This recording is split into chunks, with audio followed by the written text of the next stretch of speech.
This time on Poll Hub, Joe Biden has made voting rights his main priority this week. And while some say it's too little too late, most Democrats are saying it's about time.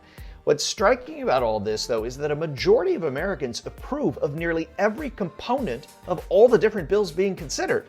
So why are the prospects of anything at all regarding voting rights passing in the Senate so uncertain? Then, Omicron is just starting to recede in places that it hit hard first, New York City, the UK, but it's still spreading and raging across most of the US, and it has put many Americans in an even more pessimistic place than they were last year, or the year before that. We are looking at the data. Finally, Lee would like to talk about one of his favorite things for his Fun Fact segment this week: cookies. Who's going to break it to him that we're not talking about those kind of cookies? I bought a bag of Oreos and I'm ready to dunk them. Oh, well, in that case, let's get to it. And hi, everybody. Welcome to Poll Hub. I'm JD Dapper. I'm Barbara Carvalho. And I'm Lee Marigoff. Voting rights is the topic du jour in Washington, D.C., in the nation's capital this week. Joe Biden went to Georgia to make it a priority, to kind of drive the news agenda on this. But nothing's really changed in terms of the prospects of any of these voting rights bills that have been floating around, that a majority of Democrats, in fact, all the Democrats in the Senate support, several of these bills, but you got to get 60 to overcome the filibuster, and no Republicans support it. And so it doesn't look like there's any chance of these passing. So we wanted to look at some of the polling around this about what Americans think of this. So we know what the Democrats and Republicans think in Congress. We know what Joe Biden thinks. And what struck me when looking at these numbers, including some new numbers this week from some polling organizations, is that Americans are largely on board, but that doesn't seem to be influencing this. And I wonder if that's partly because when it comes to COVID and the economy, that's what people are really thinking about a lot more than they are about voting rights. Too simple? Is that not what the data shows? Where are we with this? No, I think that's a very good way of characterizing it. I don't think that voting rights and voting access and concerns about fraud or suppression are not important to Americans. They're very important to Americans. But right now we're in the middle of January, in the midst of a surge in the coronavirus, and worried very much about the economy. So I don't think it's about what's important, but more about what is the priority right now. But Barb, I mean, even if we weren't in the middle of COVID, I mean, Congress would not be exactly stepping up to the plate on this because of the huge party divisions. So as far as public opinion is concerned. Yeah, exactly. That's all I meant was that in terms of being top of mind of what Americans are worried about right now, yes, Congress is taking it up. But it's I don't think it's kind of front of mind for a lot of people at this point. Which to me is wake me up when it's over. But I sort of play the historian on our trio here, and I thought not that I thought this, but one would think that this was an issue that we sort of put to bed in the 60s. I mean, a lot of people have heard of things like the Voting Rights Act. And if you couple that with sort of the ethos of our nation about people having a right to vote, this is really just, reeks of kind of like the sleeping giant of discrimination that's still very much alive and well in our country. Well, I think there's a bit of a disconnect between public opinion and Washington. Surprise. Yeah, welcome to America. Yeah, that's a really revolutionary comment on my part. But the reason it's very applicable in this instance is because all the polling, and there have been a number of polls out this week and certainly in the past, and we've been, tracking this issue of, trust in elections and whether they're fair, and who thinks if they're not fair, who do they, tend to, who do they lean towards, and that kind of just goes, that fluctuates depending upon who's in power.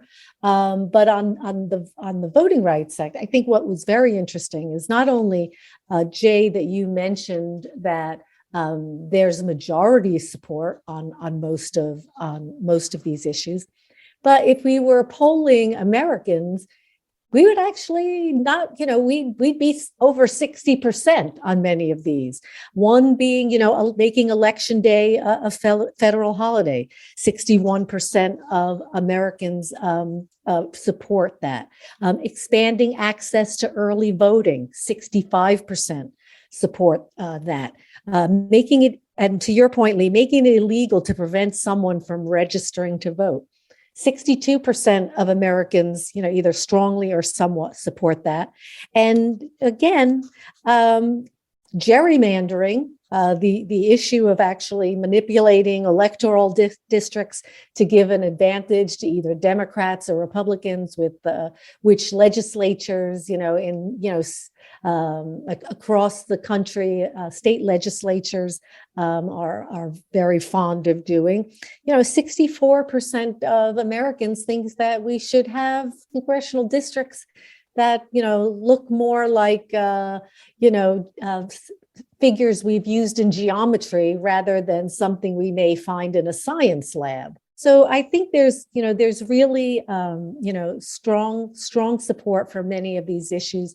And even 63% of Americans say that they support requiring states with a history of voting rights violations in the past 25 years be required to first get permission from the Justice Department before making any changes to voting practices, which is the Voting Rights Act that you were talking about that was debated and overturned. So I wonder if part of the problem, though, and this comes from a question that they asked in this Politico Morning Consult poll. I wonder if part of the problem is that there is so much in these bills. There's so many things, and yeah, you break down the components, and you're seeing these 60% plus approval ratings. But one of the questions they asked is, which of these do you think should be a top priority for the U.S. to Congress to pass, if any? So reforming Congress's role in the counting the electoral college votes, and we'll talk about that in a minute, 20%. Expanding voting right access in federal elections, 26%. Expanding oversight of states' changes to voting practices, 22%.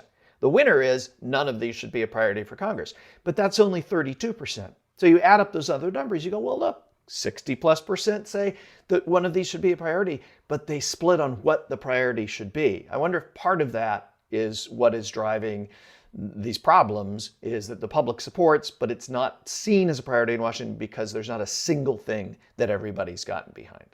Fair? Well, I think also the debate in Congress has been very partisan. And when we look at a lot of these issues, we do see a partisan divide. I think the more that these questions focus on the right for everyone to be able to vote, I guess what you're saying, Jay, is it's the how we do that that people are worried. Certainly, Democrats think the vote is being suppressed, and Republicans think that there is a lot of fraud going on. One thing I found surprising is that the numbers in terms of trust, in terms of whether people think elections are fair, really hasn't changed. I mean, we do still get about 6 in 10 Americans believing that elections are fair. Now, obviously, it's rather concerning that we have such a large proportion of Americans who don't think so, because that is the basis of and the foundation of our democracy. But and a big partisan split on that one. Exactly. But it's about how these issues get debated, and we've seen this over and over again as we look to how it gets discussed in the halls of Congress and in the media.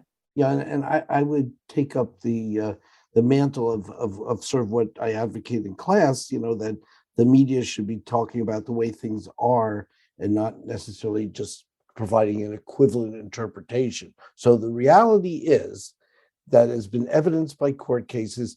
First of all, this is an issue that has been going on for a while. It's not a new issue, but the reality is is that the evidence of fraud in the 2020 presidential election was probably the least occurrence that we've had in elections dating back a long time. It was an amazingly clean election as far as the reality is concerned. That's what the Trump administration's own officials said. Yes, and yes. Well, and also the state by state court cases. I know. So we have this fictional. I guess I always think of reality TV and not reality TV because reality TV is not real. So we have this reality TV interpretation of fraud versus voter suppression, and one is real, the other is fiction, and the voter suppression is something that, were it not something that I think advantaged the Democratic Party by having same-day and we know early voting, same-day registration, these are things that tend to be more prominent among Democrats, and were it not for that partisan division, I suspect this would not be divided the way it is. However, it is divided on party lines, and we have this creation of voter fraud advanced by President Trump, picked up by the Republican Congress. And the footnote in this is, of course, that Donald Trump voted by mail, but that's probably convenience rather than ideological. Hey, before we move on, though, I did want to mention that this electoral count, because I think as we record this on Thursday, it looks like there is a bipartisan group of senators who are working on kind of a compromise, or something. I don't know if you want to call it a compromise, a different Voting Rights Act idea, and that is the Electoral Count Act, changing that. Remember, that's basically what happened that sparked the January 6th riots, or whatever we want to call it. We did that last episode. In that the Senate, in a kind of what is considered to be a pro forma act, approves the electors that come from each of the states, and the president is named. And this is an unclear reading, and there are Republicans and Democrats who are together in Washington right now, who are arguing that maybe this is something that can pass. I wanted to mention that only because that's probably something that's going to come up. And in these polls, 55% said yes, definitely, or probably this should be done. This should be reformed. Only 20% said it has to do with the vice president. That the vice president should not have any role in deciding who the president is. It should be de facto that he says, this is what the Senate has. They have declared these electors to be approved. He is approved. We're done. 20% said no, but 25% don't have an opinion. So there's an educational piece of this too, where I don't think most Americans know about this, probably because it's only come up in the last few days. But I think there's going to be a lot of attention on this as this podcast goes, out into people's podcasting apps. So I wanted to make note of these poll results on that. And there may also be some workarounds attempted at the filibuster, which is what's keeping these reforms from moving forward. And there's going to be some odd. So there's always a wrinkle of procedure in the Senate if you dig far enough, and there may be some kind of very unusual twist of to get around some of the filibuster restrictions. I'm not sure that will take foot, but that could also happen. This is an active moment in Washington in terms of this issue. Well, an issue that is very top of mind and a top priority for many Americans is the coronavirus and the surge that we have seen since really Thanksgiving and through the holidays of the Omicron variant. It's only now passing its peak in places where it started, particularly in this country, in New York City, in the UK. But for many parts of the U.S., the peak is still probably weeks away. There has been some polling. We were looking at an Axios Ipsos poll new out this week, which looked at opinions about how Americans feel about COVID right now. And one of the really, I don't know if it's surprising, because anecdotally, I think in conversation, we've had this sense that people are really tired and saying, oh my goodness, I can't believe, we're going through this again. But a majority of Americans are, in fact, pessimistic in this poll. about when COVID is actually going to end. 52% said that they think that it'll be probably more than a year or perhaps never before things return to normal. So is there actually a new normal? Is that what we're looking at? Social distancing, masks? Do we get beyond this in the near future, or are Americans right to be prepared that we're in it for the long haul? I would just quickly insert on this. I think part of the COVID fatigue, first of all, is because it's been going on so long. But I think also in September, there was a sense that things might, after the summer, come back to normal. And then all of a sudden the Delta, wave appeared and sort of derailed things to some degree again. And then January, December, January, although there was concern about the holiday spread, the numbers were going pretty good going into Thanksgiving, and then the Omicron, that shows up, and that's as someone at the CDC, a former director, said it's more like a flash flood rather than a wave because it's been just so transmissible. One of the numbers that's in the poll that we're talking about here is this combined 52% of all respondents who say that it's either going to be a year or never before things get back to normal. And that's kind of, I think, where we've been in this is we've had these peaks, and at these peaks there has been pessimism. I mean, we look at our poll from the first polls we did at the beginning of the pandemic, and we asked about how long people thought it would get back to normal, and at first people were like, oh, it'll get back to normal real quick, couple weeks, couple months. And then by the summer and into the fall of that year, the first year, 2020, I think we recognized that maybe it wouldn't. And so those numbers began to expand. But it's never in the polling by Axios Ipsos, they've never had 52% say more than a year or never. And my sense is, and I may be glass half full here, which I tend to be, is that we're at the worst point. We are at the high watermark of this. And yes, it's absolutely natural for people to be the most pessimistic they've been, because coming up on the third year of this, 90% of Americans now say that they've known somebody who's gotten COVID. Never been that way before. We're seeing people who are vaccinated and boosted getting COVID. So that raises look, all we had to do was get vaccinated and it solved it. Well, it didn't solve it. All we have to do is get boosted and it solves it. Well, it didn't solve it, because solving it meant it going away. And I think where we are now is not yet to the point. Well, I think we're not to the point, which is the next shift, which is it's never going away, but we can live with it like we live with the cold or, the flu or whatever it is. Yeah. But this notion that it's mild, and many people are, thinking, well, worst case, maybe I should even go out and get it and kind of like get it over with. Well, first of all, you can sort of get it again. And second of all, the word mild is, for a lot of people, somewhat of a misnomer. It may mean that you don't end up in the emergency room, in the hospital, hospital, intubated, or that you end up passing away from this. But there's a lot of people feel pretty lousy when they have this mild form. So it's a little misleading when people just think that there's a comfort level in the common cold. For a lot of people, this is not the case, and the symptoms can last, and then it can return. And not to be the half empty guy, but it certainly has that element to it. So it's not pretty, and we're as eager as everybody else just to kind of get back to normalcy, which looked like it was going to be happening, and then got snatched up again. Well, but I think it is a defining event, and I think that it has had an impact on behavior for many people. And as you point out, the transmissibility of the Omicron variant has changed people's perspective. Also in this poll, 3 in 4 Americans said that they feel that they are at great risk, or at least more risk of contracting the virus than they were for the earlier variants.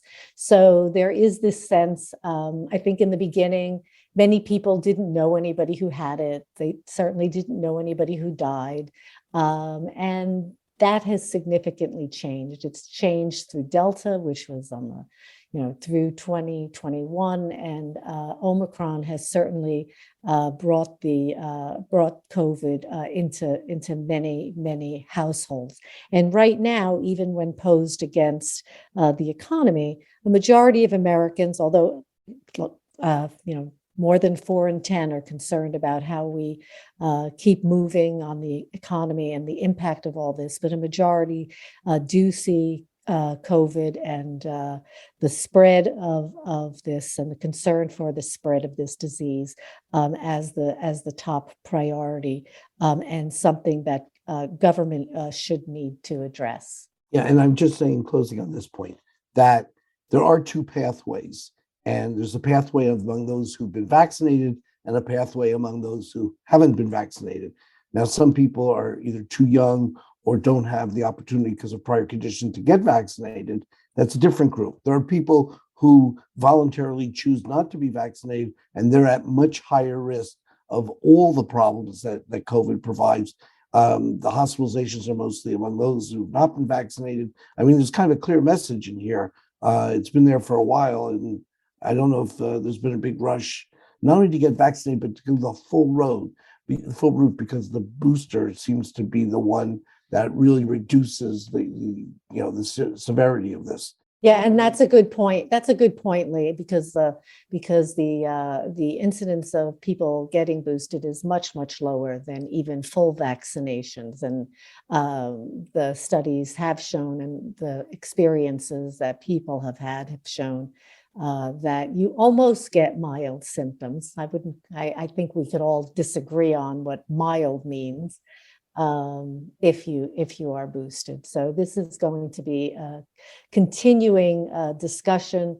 The CEO of Pfizer, also said the fourth booster, focused on Omicron, is likely to be available end of March. So it's probably something that will be ongoing, as you pointed out, Jay, where we get our flu shot or next variant booster on an annual basis. But shall we end on a happier note? I think so. Yes. You said you brought Oreos, Lee. So let's chop the chip. Okay. Well, if you look at my cupboard at home, you will find, a vast array of mostly eaten boxes of cookies, because I am a cookie. I'm not a cookie. You're a cookie monster. I'm a cookie monster, not in the Sesame Street sense, but in here, well, I guess that character likes the cookies also, so I would also. However, I've been told and learned over the years that there's a internet internet use of the word cookies, which for the life of me, I have no idea why that is, but the national polls have periodically measured this. It was run by Lewis Harris in 1997 among those who use the internet, which was at that point 81% of the people in the national audience they responded that were asked this question. 28 had heard of the use of the word cookies in reference to the internet, not in terms of your dessert, but 72% have not. Had not. This is back in 1997, and we know the first web browsers, were around 1995. So this is kind of early, and certainly before the little pop-ups we get now when we go to any website, which is asking to be able to track your behavior. Now, you've explained this to me in the past, but it hasn't stuck. I know that I do see cookies existing on my computer screen. It will announce the arrival of these, and that this particular site may employ those. I think it's okay. I have no basis to think not. I don't know about that. Not very caloric. I know that. You want to chime in here, Jay? I think it's very caloric for your computer. Yeah, I was just going to say that. So why is it called a cookie? So and before I looked it up, before we decided to do this segment, I always just assumed because cookies in the web are kind of like crumbs. That's me too. Cookie trail, and they're not. Hold on a second. Why would the web be a cookie trail? I don't have, The cookies that are dropped basically onto your computer, your whatever, your email, whatever it is, the cookie is dropped to give back to data marketers, people who want your information, to give them back your data. And so every time you go to a page, every time you do something, that cookie basically sends a signal back to them. So it's like leaving crumbs across all of your web experiences where they can monitor you. Okay. Anyway. Oh, this is such revelation. So it's not like Halloween when you go to a house and then the person gives you a cookie crumb or something into your bag. No. Or breadcrumbs, where you need to find your way back home on Halloween. So the origin of the term, according to Wikipedia, so take it with a grain of salt or a crumb of cookie, the term cookie was coined by web browser programmer Lou Montulli. It was derived from the term magic cookie, which is a packet of data that a program receives and sends back unchanged. It's used in Unix programming. Unix is the underpinning of everything except for Windows that we do in the world of computers. So there you go. That's where the cookie comes from, and that's how the cookie crumbles. That'll do it for this edition of Poll Hub. Poll Hub is a production of the Marist Poll at Marist College in Poughkeepsie, New York. Mary Griffith is our executive producer, Casey Schaff is our production supervisor, and the Poll Hub team includes Ashley Marcinik and Marcello Bettman, and for the first time ever, producing this podcast, Athen Hollis. Good work, Athen. If you enjoy Poll Hub, please consider leaving a review. Positive reviews help other like-minded listeners find us. If you want to learn more about polling and survey science, check out the Marist Poll Academy. It's our free online learning portal. And if you have questions, tweet them right at us, at Marist Poll. Finally, wherever you listen to Poll Hub, there is a subscribe button. Click it, and the latest episode will be ready for you in your podcasting app of choice as soon as it is released. See you next time.